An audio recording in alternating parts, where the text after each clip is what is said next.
작년에 출시한 아이폰 12 시리즈로부터 충전 어댑터를 기본 번들 패키지에서 제외한 애플. 2020년 12월 브라질 상파울루주 공공소비자보호기관 프로콘에스피는 스마트폰 사용에 충전 어댑터는 필수적이라며 아이폰 12 시리즈를 구매할 때 충전 어댑터를 제공하지 않는 정확한 이유와 충전 어댑터를 제공할 것을 애플에 요구했습니다. 프로콘에스피는 애플이 오래된 어댑터를 사용해도 충전 과정에 안전 문제가 없으며 서드파티 충전기를 사용하더라도 애플이 수리를 부담한다는 것에 대해 법정 및 보증기간 동안 수리를 보장한다는 걸 입증하지 않았다는 것, 그리고 충전기를 제거하면 탄소 배출, 광물 채취, 자원 소모를 줄일 수 있다는 건 사실이지만 애플이 충전기를 기존 제공품에서 제외했을 때 환경보호에 대한 정확한 결과를 제시하지 않았다는 것, 그리고 충전기를 제공하지 않는 것에 따른 가격이나 효과에 대한 답변들을 듣지 못했다는 게 이유입니다. 출시되는 국가에 따라서 기본 제공품이 제공되는 예외 사례가 하나 존재하죠. 프랑스의 어린이 보호법으로 무선 전자기기를 사용할 때 머리의 전자파의 영향을 최소화할 수 있는 액세서리를 제조사들은 의무적으로 제공해서 프랑스에 출시되는 아이폰 12 시리즈는 예외적으로 유선 이어팟이 제공됩니다. 하지만 이와 같은 사례는 브라질에선 적용되지 않았습니다.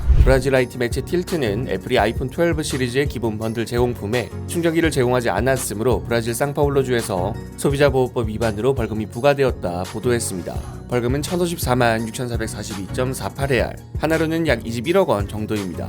벌금의 규모가 제조사들에게는 부담될 수준은 아니죠.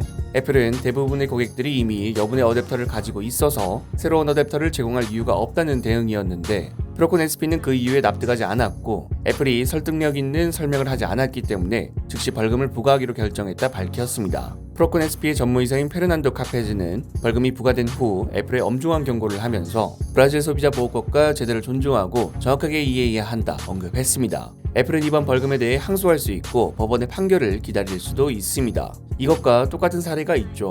올해 초 출시된 삼성전자의 플래그십 스마트폰 갤럭시 S21도 충전 어댑터를 제외하고 출시되었는데 삼성전자 브라질 공식 홈페이지를 확인하면 브라질도 예외 없이 충전기가 빠졌습니다. 작년 12월 브라질 정보통신인증기구에서 모델 넘버 SM-G991B, SM-G996B, SM-G998B, 갤럭시 S21 시리즈가 통신 인증 과정을 마쳤는데 그 인증 문서에서 유선 이어폰과 충전 어댑터가 빠진 것이 확인되면서 소비자보호기구 프로콘에스피가 주목하고 있다는 보도가 나왔었는데 이번 애플의 사례를 보면 삼성전자도 벌금을 물 가능성이 높지 않을까 싶네요. 작년 하반기 그리고 올해 상반기를 기점으로 이제 기본 번들 패키지에서 충전 어댑터가 빠지는 게 당연시되고 있습니다. 충전 어댑터의 가격이 부담되는 가격은 아니긴 하지만 왜 환경보호라는 부담을 소비자가 물어야 하는지 정말 이해가 안 돼서 브라질 소비자보호법에 손을 들어주고 싶네요. 다른 제조사들도 어느 정도의 벌금을 물릴지 주목해야겠습니다. 이야기가 나왔던 대로면 내일 국내 시간으로 24일 새벽쯤에 애플의 신제품 공개 이벤트를 통해 아이패드 프로, 에어팟 3, 에어태그, 애플 TV 등등 여러 신제품들이 공개될 것이라 예상됐는데 아직까지 초대장이 공개되지 않은 것을 보면 내일 애플 이벤트가 실시될 가능성은 작아 보입니다. 블룸버그의 기사로 아이패드 프로 5는 4월에 출시될 것이라 보도했습니다. 보도 내용에 따르면 아이패드 프로 5 중 12.9인치 모델만 미니 LED가 적용됩니다. 백라이트의 밀도를 높여 안부 표현에 개선이 있을 텐데 또 바로 그 다음에 2022년 아이패드 프로 모델에 OLED 디스플레이를 탑재할 것이란 보고서가 있었습니다. 그렇다면 가장 고가인 아이패드에 OLED가 적용되면 에어와 같은 메인스트림 모델은 어떻게 되냐, 그에 관련해서 보고서가 나왔습니다. 애플 전문 애널리스트 밍치거는 새로운 보고서를 통해 2022년 출시 아이패드 에어와 맥북 에어 모델에 디스플레이 개선이 있고 아이패드 에어에는 OLED, 맥북 에어에는 미니 LED가 탑재될 것이라 밝혔습니다. 이 보고서 내용대로라면 아이패드 에어는 아이패드 프로를 따라가고 맥북 에어는 LCD를 유지하는 건데 아이패드 프로는 아이폰과 달리 평면 디스플레이라서 높은 단가의 플렉서블 OLED가 아닌